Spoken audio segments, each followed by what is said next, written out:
बिस्मिल्लाहिर्रहमानिर्रहीम। अस्सलाम वालेकुम। फिजिक्स क्लास 10 चैप्टर नंबर है 17 इंट्रोडक्टरी इलेक्ट्रॉनिक्स। आज हम इसका सेक्शन बी स्ट्रक्चर्ड क्वेश्चन करेंगे। क्वेश्चन नंबर 1 है give an example showing that the world is shifting from low tech electrical appliances to high tech electronic appliances. आपकी book में page number 157 पे इसका आंसर है। हम यहाँ से स्टार्ट करेंगे। जो 17.3 है इसमें इसका आंसर है। हम यहाँ से लिखेंगे आ से, ठीक है। A high technology is the most advance technology available. जो मोस्ट एडवांस टेक्नोलॉजी है वो है high technology. The low technology refers to simple often traditional और not advance technology. Low technology से मतलब क्या है? लो टेक्नोलॉजी से मतलब है जो हम आमतौर पे ट्रेडिशनल तरीके यूज़ करते हैं और जो कि एडवांस नहीं है, तो वो टेक्नोलॉजी कहलाती है लो टेक्नोलॉजी। और जो एडवांस टेक्नोलॉजी है वो कहलाती है हाई टेक्नोलॉजी। तो यह तो हमने दे दिया इंट्रोडक्शन। इसके बाद हम ये बताएंगे कि किस तरह से दुनिया के अंदर चीज़ें जो हैं, अप्लायंसेस जो हैं, लो से हाई टेक्नोलॉजी पे शिफ्ट हो रहे हैं। तो यहाँ से हम लिखेंगे द यूज़ से। The use of digital electronics यानी technology enters into new era. बिल्कुल एक नए एरा में डिजिटल इलेक्ट्रॉनिक्स टेक्नोलॉजी जो है वो एंटर हो चुकी है। This shift the world from low tech electrical appliances to high tech electronic appliances. दुनिया जो है वो लो टेक इलेक्ट्रिकल अप्लायंसेस से हाई टेक इलेक्ट्रॉनिक अप्लायंसेस पे शिफ्ट हो चुकी है। यहाँ तक लिखेंगे। उसके बाद हम यहाँ से लिखेंगे दे से। They are flexible, compact and easy to use. इसकी वजह क्या है? इसकी वजह ये है कि ये ईजी है, फ्लेक्सिबल है और कॉम्पैक्ट है। कॉम्पैक्ट का मतलब होता है छोटी चीज़ के अंदर ज़्यादा फ़ायदा होता है, कम स्पेस के अंदर ज़्यादा फ़ायदे हासिल कर सकते हैं, ठीक है। आगे हम पढ़ते हैं these appliances have negligible power losses. और इन अप्लायंसेज के अंदर जो है बहुत कम पावर लॉस होता है। तो ये इसकी मेन रीज़न है। उन्होंने हमसे पूछा था क्यों शिफ्ट हो रही है, तो इसकी मेन रीज़न क्या है? देखें, 3 रीज़न है। एक तो कि ये अप्लायंसेज जो होते हैं कॉम्पैक्ट होते हैं, ईजी टू यूज़ होते हैं, फ्लेक्सिबल होते हैं और नेग्लिजिबल पावर लॉसेज होता है। इसके बाद इन्होंने हमसे इसकी एग्जाम्पल पूछी थी। एक एग्जाम्पल पूछी थी और हमारे पास इसके अंदर 5 एग्जाम्पल गिवन है। मैं आपको 2-3 समझा देती हूँ, जो आपको बेहतर लगे आप वो दीजिएगा। लेकिन सबसे इंपॉर्टेंट एग्जाम्पल हमारी डेली लाइफ के अंदर हम देखते हैं कि आजकल जो है तमाम रिकॉर्ड्स वगैरह जो है आईडी कार्ड के, इंश्योरेंस कार्ड के, ड्राइविंग कार्ड के, हर किस्म के, यहाँ तक कि स्कूल कॉलेजेस की जितनी भी डेटा वगैरह बनते हैं वो सारे, या रिजल्ट्स बनते हैं, ये तमाम के तमाम जो है हाई टेक्नोलॉजी पे शिफ्ट हो चुके हैं। इन सब के लिए कंप्यूटराइज सिस्टम यूज़ होते हैं। तमाम रिकॉर्ड जो हैं वो डिजिटल होते हैं। तो देखें, इसलिए मेरे हिसाब से इसमें सबसे इंपॉर्टेंट तो यही है। मैं ये पढ़ के बता देती हूँ आपको, जो मैंने बोला है वो इसमें लिखा है। एग्जाम्पल की हेडिंग डाल के हम यहाँ से लिखेंगे the record of a person such an ID card, passport, driving licence, insurance card, health card and biometric data, voice scan और eye retina scan can also store on a single tiny chip. ये तमाम के तमाम जो होते हैं एक छोटे से चिप के अंदर आ जाते हैं। तमाम रिकॉर्ड्स बहुत छोटी जगह पे देते हैं। तो ये देखें, कॉम्पैक्ट कहा था ना कि कॉम्पैक्ट होती हैं ये चीज़ें। एक तो ये है इसकी एग्जांपल, यही ज़्यादा अच्छी है, आप चाहें तो ये दीजिएगा, वरना दूसरी भी है। There are many examples in our daily life like the field of data storage is improved a lot. Data की स्टोरेज जो है वो सबसे ज़्यादा इम्प्रूव हुई है। The images recorded in digital camera can be transferred to computer where they can be edited easily. Digital camera से जो इमेजेस रिकॉर्ड किए जाते हैं उनको कंप्यूटर पे ट्रांसफ़र करके बाद में एडिट भी किया जा सकता है। लेकिन थर्ड एग्जाम्पल है और ये भी बहुत इंपॉर्टेंट एग्जाम्पल है। तो मेरा मशवरा ये, जो सेकंड और थर्ड वाली है, इन दोनों में से एक एग्जाम्पल दे दीजिएगा। वैसे 2 कर लीजिएगा, 2 एग्जाम्पल भी आ सकती हैं। The way of communication has change drastically. For example the telephone signals which were transmitted electrically through copper wire are now transmitted digitally as light through optical fibre. इस बुक के अंदर हमने ऑप्टिकल फाइबर का जिक्र तकरीबन हर chapter के अंदर पढ़ा है, क्योंकि ये एक इतनी लेटेस्ट चीज़ है। इसके थ्रू जो है बेशुमार अप्लायंसेस जो है बहुत फास्ट डेटा जो है ट्रांसमिट करते हैं। हाई टेक्नोलॉजी की वजह से कम्युनिकेशन में सबसे ज़्यादा बड़ा चेंज आया है। जो पहले टेलीफोन के सिग्नल्स जो थे कॉपर वायर के ज़रिए इलेक्ट्रिकली ट्रांसफ़र किए जाते थे, और अब जो है ऑप्टिकल फाइबर के ज़रिए डिजिटली ट्रांसमिट किए जाते हैं। और ऑप्टिकल फाइबर में हम पढ़ चुके हैं लाइट यूज़ होती है और लाइट की स्पीड से डेटा ट्रांसफ़र होता है। उसके अलावा डिजिटल टीवी भी इसकी एक बहुत बड़ी एग्जाम्पल है और डिजिटल कैमरा भी। लेकिन मैं आपको मशवरा देती हूँ कि आप ये वाली एग्जाम्पल लिखिए, या तो थर्ड वाली या फिर सेकेंड वाली। तो आपका आंसर जो यहाँ पे कंप्लीट हो गया। क्वेश्चन नंबर 2 है write any 3 advantages of digital electronic devices over analogue electronic devices. Digital electronic devices जो हैं उनके ऊपर इलेक्ट्रॉनिक डिवाइसेस कैसे बेहतर हैं, इसके हमें 3 एडवांटेजेस बताने हैं। आपकी बुक में पेज नंबर 155 पे इसका आंसर है। इसमें से देखें, आपको तो 3 बताने हैं, मैंने 5 मार्क करे हैं, इसमें से आपको जो बेटर लगे वो कर लीजिएगा, लेकिन यही कीजिएगा। यहाँ से हम लिखेंगे digital electronic devices have many advantages over analogue electronic devices, some of them are. Number 1 है दे हैव ग्रेटर स्पीड, इनकी स्पीड ज़्यादा होती है। दे आर वेरी सेंसिटिव, बहुत सेंसिटिव है। दे आर वेरी एक्यूरेट, बिल्कुल एक्यूरेट होते हैं। They can monitor remote signal, सबसे इंपॉर्टेंट बात है कि हम इनको रिमोट कंट्रोल के ज़रिए भी इनको हम चला सकते हैं इन अप्लायंसेस को। उसके बाद है देयर साइज़ आर स्मॉल, यानी बहुत कॉम्पैक्ट होते हैं और इनके साइज़ स्मॉल होते हैं। तो ये मैंने आपके जो 5 मार्क करें इसमें से आपको 3 कर लीजिएगा। क्वेश्चन नंबर 2 का पार्ट बी है define the role of vacuum tube in electronics. Electronics में वैक्यूम ट्यूब का क्या रोल है हमें डिफाइन करना है। आपकी बुक में पेज नंबर 154 पे इसका आंसर है। ये जो हमारे पास 17.1 का टॉपिक है इंट्रोडक्शन ऑफ इलेक्ट्रॉनिक्स वाला, तो हम ये हेडिंग नहीं डालेंगे, हम सिर्फ वैक्यूम ट्यूब की हेडिंग डालेंगे और फिर यहाँ से लिखेंगे इन 1897 इलेक्ट्रॉन वॉज आइडेंटिफाइड। 1897 में इलेक्ट्रॉन आइडेंटिफाई हुआ। Vacuum tube was invented in the same period of time, उसी सेम टाइम पीरियड में जो है वैक्यूम ट्यूब भी इन्वेंट हुई। Vacuum tube can amplify and rectify small electrical signals. Vacuum tube जो है वो एम्पलीफाई करती है, एम्पलीफाई कहते हैं बढ़ा देती है, and rectify small electrical signal, और छोटे इलेक्ट्रिकल सिग्नल्स को जो है रेक्टिफाई भी करती है। रेक्टिफाई का मतलब होता है बिल्कुल करेक्ट रखती है। तो वैक्यूम ट्यूब के 2 इंपॉर्टेंट फंक्शंस क्या हैं, स्मॉल इलेक्ट्रिकल सिग्नल्स को रेक्टिफाई करती है और एम्पलीफाई करती है। The invention of vacuum tube opens up a new field of technology called electronics. Vacuum tube की इन्वेंशन से टेक्नोलॉजी की एक नई फील्ड जो है ओपन हुई, उसको कहते हैं electronics. Electronic comprises the physics, engineering and technology. Electronics physics, engineering और टेक्नोलॉजी का कॉम्बिनेशन है, यानी इसके अंदर ये सब चीज़ें इकट्ठी हो जाती हैं। ठीक है, बस टेक्नोलॉजी तक लिख लीजिएगा। क्वेश्चन नंबर 3 है what is the function of a deck. हमें डेक का फंक्शन बताना है। बुक में पेज नंबर 160 पर इसका आंसर है the deck changes this digital data into analogue signals the original music. यानी कि डेक जो है वो डिजिटल डेटा को एनालॉग सिग्नल्स में या ओरिजिनल म्यूजिक में कन्वर्ट करता है। लेकिन देखिए हम इतना छोटा सा आंसर नहीं लिख सकते, मैंने इसका आंसर लिखा है, आप वो नोट डाउन कर लीजिए। डेक की हेडिंग डालेंगे, फिर हम लिखेंगे DAC stands for digital to analogue converter. DAC का जो है फुल फॉर्म है digital to analogue converter. A DAC is a device that convert digital audio information या digital data into an analogue signals. तो डेक एक ऐसी device होती है जो कि कन्वर्ट करती है डिजिटल ऑडियो इन्फॉर्मेशन को या डिजिटल डेटा को एनालॉग सिग्नल्स में या एनालॉग डेटा में। Deck improves the audio quality of digital signals. Deck जो है ऑडियो क्वालिटी भी इम्प्रूव कर देता है डिजिटल सिग्नल्स की। ये आपका आंसर हो गया क्वेश्चन नंबर 3 का। क्वेश्चन नंबर 4 है what makes the cathode gives off electron. किस वजह से कैथोड इलेक्ट्रॉन गिव्स ऑफ करता है। इसका आंसर आपकी बुक में पेज नंबर 160 पर है, लेकिन हमें कुछ अपने वर्ड्स में उसको बनाकर चेंज करके लिखना है। आप चाहें तो उसमें से खुद कर सकते हैं, खुद बना सकते हैं, वरना आप ये नोट डाउन कर लीजिए। हम हेडिंग डालेंगे the emission of electron from cathodes. Cathode से इलेक्ट्रॉन का एमिशन। मेटल है free electrons. If the temperature is increase the electron gain energy. Metal के पास जो होते हैं फ्री इलेक्ट्रॉन्स होते हैं और वो मेटल के अंदर जो है मूव करते रहते हैं इधर उधर, और जो है इसी वजह से जो मेटल हैं गुड कंडक्टर होते हैं। अगर हम टेम्परेचर बढ़ा दें तो वो इलेक्ट्रॉन जो फ्रीली मूव कर रहे होते हैं उनकी एनर्जी बढ़ जाती है।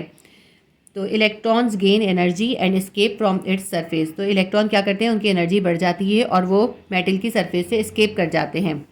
This effect is called thermionic emission. इस तरह इलेक्ट्रॉन का एनर्जी बढ़ जाने की वजह से मेटल की सरफेस से एस्केप कर जाना, बाहर निकल जाने को कहते हैं थर्मियोनिक इमिशन।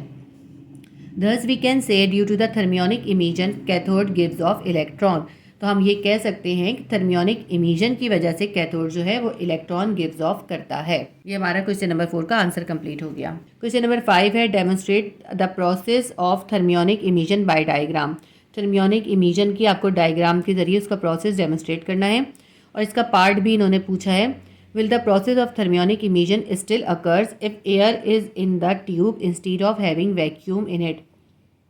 देखिए थर्मियोनिक इमिशन का जो प्रोसेस होता है ना, हम वैक्यूम ट्यूब में करते हैं। तो इन्होंने इस पार्ट बी में ये पूछा है कि अगर हम वैक्यूम की जगह उसके अंदर एयर डाल दें उस वैक्यूम ट्यूब में, तो क्या थर्मियोनिक इमिशन तब भी होगा। आपकी बुक में पेज नंबर 161 पे इसका आंसर है। इस क्वेश्चन में आपसे कहा है कि डायग्राम के जरिए एक्सप्लेन करें, तो आपने ये डायग्राम ज़रूर बनानी है। मैं आपको पहले समझा देती हूँ। थर्मियोनिक इमिशन का प्रोसेस जो होता है वैक्यूम ट्यूब में किया जाता है। इस वैक्यूम ट्यूब के अंदर क्या होते हैं, 2 इलेक्ट्रोड्स होते हैं। एक इलेक्ट्रोड्स को जो होता है पॉजिटिव टर्मिनल से कनेक्ट करते हैं और दूसरे को नेगेटिव टर्मिनल से कनेक्ट करते हैं।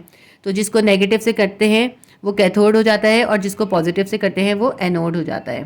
ठीक है, तो इसको मैं आपको पढ़ के बताती हूँ। यहाँ से हम लिखेंगे द वैक्यूम ट्यूब, फिर ये लाइन थोड़ी सी काट दीजिए, is called a thermionic diode. ये जो वैक्यूम ट्यूब है ये कहलाती है thermionic diode. This vacuum tube consist of 2 electrodes called anode and cathode. इसमें 2 इलेक्ट्रोड्स होते हैं, एक कैथोड होता है एक एनोड होता है। जिसको हमने नेगेटिव टर्मिनल से कनेक्ट किया होता है वो कैथोड होता है और जिसको पॉजिटिव से कनेक्ट किया होता है वो एनोड होता है। The anode is positively charge so attracts negative charge electrons. तो क्योंकि जो ये है एनोड है ये पॉजिटिवली चार्ज होता है, इसको पॉजिटिव चार्ज मिल रहा होता है, तो ये पॉजिटिवली चार्ज हो जाता है। तो ये क्या करता है, इलेक्ट्रॉन्स को अपनी तरफ अट्रैक्ट करता है, नेगेटिव चार्ज को या इलेक्ट्रॉन को अपनी तरफ अट्रैक्ट करता है। The cathode is negatively charge so repel negative charges या इलेक्ट्रॉन। ये जो कैथोड है ये तो खुद नेगेटिवली चार्ज है, हमने ये बात अच्छे से पढ़ी हुई है कि जो सेम चार्जेस होते हैं वो एक दूसरे को रिपेल करते हैं। ये भी नेगेटिव चार्ज है तो ये क्या करेगा, इलेक्ट्रॉन को रिपेल करेगा, अपने से दूर भेजेगा। 2 नेगेटिव चार्ज एक दूसरे को रिपेल करेंगे और कैथोड क्योंकि पॉजिटिव है तो वो नेगेटिव चार्ज को अपनी तरफ अट्रैक्ट करेगा। The cathode is made up of tungsten filament. जो कैथोड है इसके अंदर ये किस चीज़ से बनाया हुआ होता है, ये टंगस्टन फिलामेंट से बना होता है। टंगस्टन जो है एक हमारी मेटल है, बहुत हार्ड मेटल है। Normally the gap between cathode and anode can not be crossed bye the electron when the filament is switched off. तो जब इसके ऊपर कोई इनको बैटरी से कनेक्ट किया हुआ है हमने, अगर बैटरी का स्विच ऑफ होगा तो इनके अंदर जब कैथोड के अंदर नेगेटिव चार्ज नहीं आ रहा, एनोड के अंदर पॉजिटिव चार्ज नहीं आ रहा, तो ये दोनों जो हैं इन दोनों के दरमियान जो है इलेक्ट्रॉन का फ्लो नहीं होगा, क्योंकि अगर इस पर पॉजिटिव चार्ज आ रहा होगा तभी तो ये इलेक्ट्रॉन को अट्रैक्ट करेगा और इस पर नेगेटिव आ रहा होगा तभी कैथोड जो है उसको रिपेल करेगा। तो जब स्विच ऑफ होगा तो इन दोनों के दरमियान कोई इलेक्ट्रॉन का फ्लो नहीं होगा। As the filament is switched on, जैसे ही स्विच ऑन करेंगे the electrons escape from the hot tungsten surface. Switch on होगा, इलेक्ट्रिसिटी प्रोवाइड होगी और इसको जो है 0.3 एम्पियर कह लें या फिर 6 वोल्ट, ठीक है, कितना 6 वोल्ट का करंट या फिर यूँ कहें 0.3 एम्पियर का करंट इसको सप्लाई किया जाता है, जिसकी वजह से ये टंगस्टन जो होता है ये गर्म हो जाता है। जब ये गर्म हो जाता है तो क्या होता है, इसके अंदर से जो है इलेक्ट्रॉन्स वो एस्केप करने लगते हैं, यानी कि थर्मियोनिक इमिशन होना शुरू हो जाता है। ठीक है, जब थर्मियोनिक इमिशन शुरू होता है तो ये जो एनोड है इस पर पॉजिटिव चार्ज है, ये इससे निकलने वाले इलेक्ट्रॉन्स को अपनी तरफ अट्रैक्ट करता है। These electrons are attract across the anode, ये एनोड की तरफ अट्रैक्ट होते हैं। हैंस थर्मियोनिक इमिशंस अकर्स, इस तरह थर्मियोनिक इमिशन हो जाता है जैसे मैंने अभी आपको डिस्क्राइब करा है। तो इसका आंसर जिस तरह मैंने थोड़ा सा बीच में से काटा है वो सब काट के आप इस तरह लिख लीजिएगा। अच्छा, पार्ट बी इन्होंने पूछा था कि अगर हम इन दोनों के दरमियान में जो है वैक्यूम होता है ना, इसमें जितनी हवा होती है उसको एवैक्यूएट कर लिया जाता है, तो अगर वैक्यूम ना हो इसके अंदर एयर हो तो क्या ये जो है थर्मियोनिक इमिशन होगा या नहीं। तो इसका आंसर है कि थर्मियोनिक इमिशन तब भी होगा अगर हम इसके दरमियान एयर हो, तब भी थर्मियोनिक इमिशन जो है वो होगा। क्वेश्चन नंबर 5 के पार्ट बी का आंसर हम यहाँ से लिखेंगे। If air is in the tube instead of having vacuum in it, अगर वैक्यूम के बजाय ट्यूब के अंदर एयर हो, थर्मियोनिक इमिशन स्टिल अकर, तब भी थर्मियोनिक इमिशन होगा, क्योंकि थर्मियोनिक इमिशन कोई वैक्यूम की वजह से थोड़ी हो रहा है। थर्मियोनिक इमिशन तो टंगस्टन को हीटअप करने से हो रहा है, जब हीटअप हो रहा है उसकी वजह से इलेक्ट्रॉन का इमिशन हो रहा है और इलेक्ट्रॉन के इमिशन को कहते हैं हम थर्मियोनिक इमिशन। तो हमारा क्वेश्चन नंबर 5 यहाँ पे कंप्लीट हो गया। क्वेश्चन नंबर 6 है why the cathode repel electrons. Cathode जो होता है वो क्यों इलेक्ट्रॉन को रिपेल करता है, ये वर्ड में हम इसका आंसर लिख सकते हैं। आपको वैसे बुक से लिखने की ज़रूरत नहीं है, इतना तो आप लोगों ने पढ़ा हुआ ही है, लेकिन अगर आप चाहते हैं बुक से ही आंसर हो तो 161 पे आप यहाँ से लिख लीजिए। The cathode is negatively charge so repel negative charge या इलेक्ट्रॉन्स। ठीक है, यहाँ से इसका आंसर आएगा क्वेश्चन नंबर 6 का। थोड़ा सा अपने वर्ड्स में इसमें कुछ ऐड कर लीजिए। आप लिखिए as the same charges always repel each other and cathode is negatively charged so it repel the negative charges और electrons। ठीक है, इस तरह आप अपने वर्ड में बना के लिख दीजिएगा, बस इसका छोटा सा ही आंसर है। क्वेश्चन नंबर 7 है write any 2 properties of cathode raise. आपको कैथोड रेज की 2 प्रॉपर्टीज बतानी है। आपकी बुक में पेज नंबर 161 पे इसका आंसर है these raise have following characteristics. Cathode rays की जो है कि कैरेक्टरिस्टिक्स होती हैं, दे ट्रांसफर नेगेटिव चार्ज या इलेक्ट्रॉन, ये इलेक्ट्रॉन या नेगेटिव चार्ज को ट्रांसफ़र करते हैं। दे ट्रांसफ़र एनर्जी, एनर्जी ट्रांसफ़र करते हैं। दे ट्रांसफ़र मास, मास ट्रांसफ़र करते हैं। दे ट्रांसफ़र मोमेंटम, और मोमेंटम भी ट्रांसफ़र करते हैं। तो आपसे उन्होंने सिर्फ 2 पूछी थी, आप कोई सी भी 2 लिख लीजिए, लेकिन फर्स्ट वन ज़रूर लिखिएगा, दे ट्रांसफ़र नेगेटिव चार्ज या इलेक्ट्रॉन। ये इसकी सबसे मेन कैरेक्टरिस्टिक है। आपका क्वेश्चन नंबर 7 का आंसर कंप्लीट हो गया। क्वेश्चन नंबर 8 है, will there be any change in the properties of cathode rays if the gas in the tube is change. तो कहते हैं कि अगर ट्यूब के अंदर गैस चेंज कर दें तो क्या कैथोड रेज की प्रॉपर्टीज़ चेंज हो जाती हैं या कैथोड की प्रॉपर्टीज़ चेंज हो जाती हैं? तो इसका आंसर है नहीं होती। ठीक है, हम लिखेंगे there will be no change. ठीक है, विल देयर को कर दें देयर विल बी, और एनी की जगह कर दें नो, बस सिर्फ इतना करना है। There will be no change in the properties of cathode rays if the gas in the tube is changed. Tube में गैस के चेंज करने से कैथोड की प्रॉपर्टीज चेंज नहीं होती। पार्ट बी है, will there be any change in the properties of cathode rays if the metal used as cathode is changed. Part B में ये पूछते हैं क्या कैथोड रेज की प्रॉपर्टीज चेंज हो जाएंगी अगर हम उसमें जो मेटल यूज़ हो रहा है उसे चेंज कर दें। इसका आंसर भी बिल्कुल यही है कि कोई चेंज नहीं होता। जो कैथोड रेज होती हैं वो इंडिपेंडेंट होती हैं गैस और मेटल के चॉइस से। ठीक है, तो हम यहाँ से इसका भी इस तरह ही करेंगे, देयर विल बी, एनी को हटा के नो कर देंगे।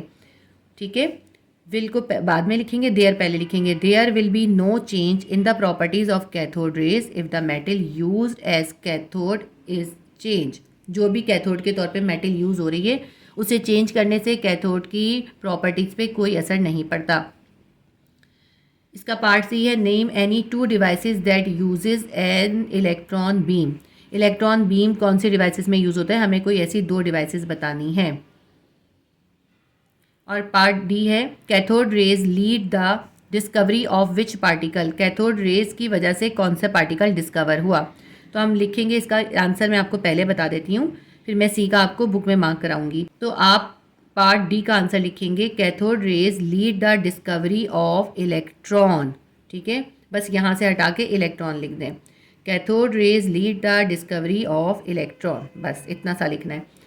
इस क्वेश्चन में हमसे इलेक्ट्रॉन बीम के 2 यूजेस पूछे। पेज नंबर 162 पे इसका आंसर है, the fast moving e beams produce by electron gun are use in TV monitors. ये जो इलेक्ट्रॉन गन से ई बीम्स या इलेक्ट्रॉन बीम निकलती है वो टीवी मॉनिटर्स में यूज़ होती है। कैथोड रेज ऑसिलोस्कोप में यूज़ होती है। ठीक है, एक और दूसरी चीज़ कौन सी है, कैथोड रे ऑसिलोस्कोप में यूज़ होती है। और थर्ड चीज़ है इलेक्ट्रॉन माइक्रोस्कोप। ठीक है, इलेक्ट्रॉन माइक्रोस्कोप के अंदर भी यूज़ होती है।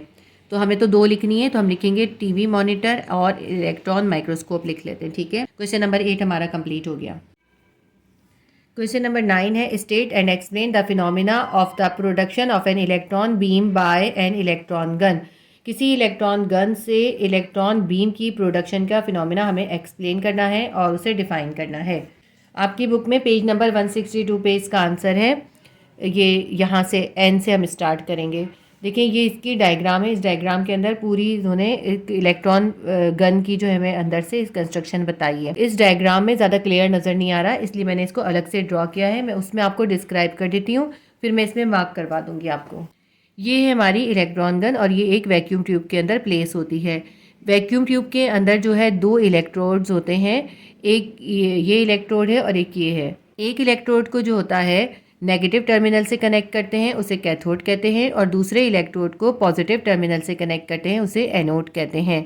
ठीक है, और ये जो हमारे पास कैथोड है, इस कैथोड के अंदर ये जो लगा हुआ है ये है हमारा टंगस्टन फिलामेंट। ठीक है, ये पूरा जो है ना ये कैथोड है और ये इसके अंदर एक टंगस्टन का फिलामेंट लगा हुआ है। टंगस्टन जो है एक बहुत इम्पॉर्टेंट मेटल है और बहुत ही हार्ड मेटल होती है। इसको यहाँ से गर्म करने के लिए यहाँ से इसको लो वोल्टेज दिया जाएगा। टंगस्टन के फिलामेंट को लो वोल्टेज के ज़रिए गर्म करेंगे। जब टंगस्टन के फिलामेंट को लो वोल्टेज के ज़रिए गर्म करेंगे तो इसके अंदर से इलेक्ट्रॉन जो है एस्केप होना शुरू हो जाएंगे, जिसको हम कहते हैं थर्मियोनिक इमिशन। थर्मियोनिक इमिशन होगी, इलेक्ट्रॉन एस्केप करने लगेंगे इस टंगस्टन से। अब इलेक्ट्रॉन एस्केप करेंगे तो इस जो यहाँ पे कैथोड होगा, कैथोड पे खुद भी नेगेटिव चार्ज होता है और इलेक्ट्रॉन पे भी नेगेटिव चार्ज होता है। हम जानते हैं कि सेम चार्जेस एक दूसरे को रिपेल करते हैं, तो ये जो है कैथोड जो है इलेक्ट्रॉन को रिपेल करेगा, यानी कि बाहर की तरफ पुश करेगा। ठीक है, तो इलेक्ट्रॉन, लेकिन ये जो एनोड है इसके ऊपर पॉजिटिव चार्ज है क्योंकि इसको हमने बैटरी के पॉजिटिव टर्मिनल से कनेक्ट किया था और कैथोड को हमने बैटरी के नेगेटिव टर्मिनल से कनेक्ट किया था। दोनों के दरमियान हाई पोटेंशियल डिफरेंस होता है क्योंकि इनको हाई वोल्टेज प्रोवाइड किया जा रहा होता है। जब थर्मियोनिक इमिशन होती है, इलेक्ट्रॉन एस्केप करते हैं कैथोड से, तो एनोड जो है उसको अपनी तरफ अट्रैक्ट करता है क्योंकि एनोड पे पॉजिटिव चार्ज है और इलेक्ट्रॉन पे नेगेटिव चार्ज होता है। पॉजिटिव नेगेटिव को हमेशा अट्रैक्ट करता है, इसलिए इलेक्ट्रॉन जो है एनोड की तरफ अट्रैक्ट होते हैं। इस तरह एक इलेक्ट्रॉन की बीम जो होती है वो इमिट होती है। ये जो हमने कैथोड और एनोड को जो है हाई वोल्टेज प्रोवाइड किया है, इस तरह से इलेक्ट्रॉन गन में से इलेक्ट्रॉन की बीम जो है इमिट होती है। मैं आपको बुक में से मार्क करा देती हूँ, हम यहाँ से लिखेंगे an electron gun is use to produce a continuous flow of electron. सबसे पहले इन्होंने बताया कि इलेक्ट्रॉन गन हम किस लिए यूज़ करते हैं। इलेक्ट्रॉन गन जो है इलेक्ट्रॉन के कंटिन्यूस फ्लो को प्रोड्यूस करने के लिए होती है, क्योंकि ताकि इलेक्ट्रॉन एक बीम की शक्ल में कंटिन्यूसली जो है इमिट हो। The electrons are emitted from the hot filament. Electron कहाँ से इमिट होते हैं? वो हॉट फिलामेंट से इमिट होते हैं, जो भी यहाँ पे हमने एक फिलामेंट यूज़ किया होता है। The cathode is a metal plate warm by the filament. Cathode को किस तरह गर्म करते हैं? फिलामेंट के ज़रिए गर्म करते हैं, और फिलामेंट को हमने कहा ना यहाँ लो वोल्टेज से गर्म करते हैं, उससे फिर कैथोड भी गर्म हो जाता है। The cathode is held at a negative potential compared with the anode. Cathode के ऊपर जो है नेगेटिव पोटेंशियल होता है। The anode is held a high positive potential, जबकि एनोड के ऊपर जो है हाई पॉजिटिव पोटेंशियल होता है। The difference of potential difference cathode and anode is about 1000 of volts. इन दोनों के दरमियान, कैथोड और एनोड के दरमियान तकरीबन 1000 वोल्ट्स का जो होता है डिफरेंस होता है। The electron emitted from the hot filament are then accelerate by this large potential difference between cathode and anode. जब यहाँ से कैथोड से जो है इलेक्ट्रॉन इमिट होते हैं, क्योंकि इन दोनों के दरमियान बहुत ज़्यादा हाई पोटेंशियल डिफरेंस होता है, इसलिए वो बहुत तेज़ी से एनोड की तरफ जो है अट्रैक्ट होते हैं। So the electron are not slowed down by colliding with air molecules. अब अगर इसमें वैक्यूम नहीं हो और एयर हो, तो अभी एयर के मॉलिक्यूल से टकराने के बाद भी इलेक्ट्रॉन की मूवमेंट स्लो नहीं होती, उनकी एनर्जी कम नहीं होती। किस वजह से? क्योंकि एनोड के ऊपर जो है बहुत ज़्यादा पॉजिटिव चार्ज होता है, वो उसको बहुत ज़्यादा पावर के साथ अट्रैक्ट करता है अपनी तरफ, और इस पोटेंशियल डिफरेंस की वजह से जो है इलेक्ट्रॉन फास्ट मूव करते हैं। The electron gun is placed inside a sealed glass tube called vacuum tube because most of the air is remove from the tube. ये जो सारा सेटअप होता है, इसको एक ग्लास की सील्ड ट्यूब के अंदर रख देते हैं, उसे कहते हैं वैक्यूम ट्यूब। इसको वैक्यूम ट्यूब इसलिए कहते हैं कि इसमें से एयर निकाल देते हैं, लेकिन जो है अगर इसके अंदर एयर हो, ये हमने अभी पिछले क्वेश्चन में किया, अगर इसके दरमियान एयर होगी तब भी थर्मियोनिक इमिशन होगा, क्योंकि इसके अंदर से ज़्यादातर एयर निकाल दी जाती है, इसलिए इसको वैक्यूम ट्यूब कहते हैं। यहाँ तक हमारा आंसर ख़त्म हो गया। ठीक है, यहाँ एन से लिखेंगे हम from the tube. Question number 10 है, is there any change occurs in the direction of an electron beam when it passes through an electric field, explain. तो हमें ये बताना है कि ये जो इलेक्ट्रॉन बीम है, अगर ये इलेक्ट्रिक फील्ड से पास करती है तो क्या इसकी डायरेक्शन में चेंज आता है या नहीं, और हमें इसे एक्सप्लेन भी करना है। आपकी बुक में पेज नंबर 162 पे इसका आंसर है, और ये इस डायग्राम से मैं आपको एक्सप्लेन करूँगी। ये मैंने ड्रॉ की है, उसमें मैं आपको एक्सप्लेन करती हूँ, फिर मैं आपको मार्क करा दूँगी। बहुत ही इजी सा है इसका फिनोमेना। देखिए, जब कोई इलेक्ट्रॉन बीम इलेक्ट्रिक फील्ड में जाती है, एंटर होती है, तो वो बेंड हो जाती है। वो बेंड क्यों हो जाती है, हमें ये आपको एक्सप्लेन करना है। एक ऐसी इलेक्ट्रिक फील्ड जिसके अंदर दो प्लेट्स को हम पैरेलल रख दें और दोनों प्लेट्स को हम ऑपोजिटली चार्ज कर दें, यानी एक प्लेट को हम नेगेटिवली चार्ज कर दें और एक प्लेट को पॉजिटिवली चार्ज कर दें, यानी एक को नेगेटिव टर्मिनल से कनेक्ट करें और दूसरे को पॉजिटिव टर्मिनल से कनेक्ट करें, तो इन दोनों के दरमियान तो इलेक्ट्रिक फील्ड जो है वो प्रोड्यूस हो जाएगी। तो अब इस इलेक्ट्रिक फील्ड में जैसे ही इलेक्ट्रॉन बीम एंटर होती है, इलेक्ट्रिक फील्ड के साथ इलेक्ट्रॉन बीम जो है 90 का एंगल बनाती है, और जैसे ही वो इलेक्ट्रॉन बीम जो है इस इलेक्ट्रिक फील्ड में एंटर होती है, तो क्योंकि इस इलेक्ट्रॉन बीम के अंदर इलेक्ट्रॉन्स होते हैं, इलेक्ट्रॉन पे भी नेगेटिव चार्ज होता है, और इस प्लेट पे क्योंकि नेगेटिव चार्ज है, तो इसलिए इसका नेगेटिव चार्ज इलेक्ट्रॉन को जो है रिपेल करेगा, पीछे की तरफ पुश करेगा। इसी तरह क्योंकि दूसरी प्लेट पे पॉजिटिव चार्ज है, तो पॉजिटिव चार्ज जो है नेगेटिव इलेक्ट्रॉन को अपनी तरफ अट्रैक्ट करेगा। इस अट्रैक्शन की वजह से जो है इलेक्ट्रॉन जो है वो नीचे की तरफ जाएंगे, तो ये जो नेगेटिव प्लेट इस इलेक्ट्रॉन बीम पर फोर्स लगा रही है उसकी वजह से, और इस दूसरी प्लेट जिसमें पॉजिटिव चार्ज है उसकी अट्रैक्शन की वजह से इलेक्ट्रॉन बीम जो है पूरे कर्व पैथ पर टर्न हो जाएगी, कर्व पैथ पे से गुजरती हुई पॉजिटिव प्लेट की तरफ जाएगी, पॉजिटिव प्लेट की तरफ टर्न हो जाएगी। तो ये है हमारा डिफ्लेक्शन, इसे कहते हैं डिफ्लेक्ट हो जाना, वो अपने रास्ते से हट गई, पूरी डिफ्लेक्ट हो गई। तो इलेक्ट्रिक फील्ड के अंदर इलेक्ट्रॉन बीम का डिफ्लेक्शन होता है जब हम दो ऑपोजिटली चार्ज प्लेट्स को पैरेलल प्लेस कर दें, तो उनके दरमियान जो इलेक्ट्रिक फील्ड पैदा होती है उसमें से अगर इलेक्ट्रॉन की बीम को पास किया जाए तो वो पॉजिटिव चार्ज की तरफ डिफ्लेक्ट हो जाती है। सिर्फ हमें यही एक्सप्लेन करना था। और अब हम लिखेंगे कैसे, आप चाहें तो ये मैंने बोला है अपने वर्ड में इसको भी लिख सकते हैं। पेज नंबर 162 से हम स्टार्ट करेंगे। Electrons are deflected by electric field, या कैन भी लिख सकते हैं। Electron can be deflected by electric field, electric field में इलेक्ट्रॉन्स को डिफ्लेक्ट किया जा सकता है। और ये वाली आप डायग्राम भी ज़रूर बनाइएगा, ठीक है। इसके बाद हम यहाँ से लिखेंगे, जो हमने अभी डायग्राम बनाई है ये उसी को डिस्क्राइब किया हुआ है।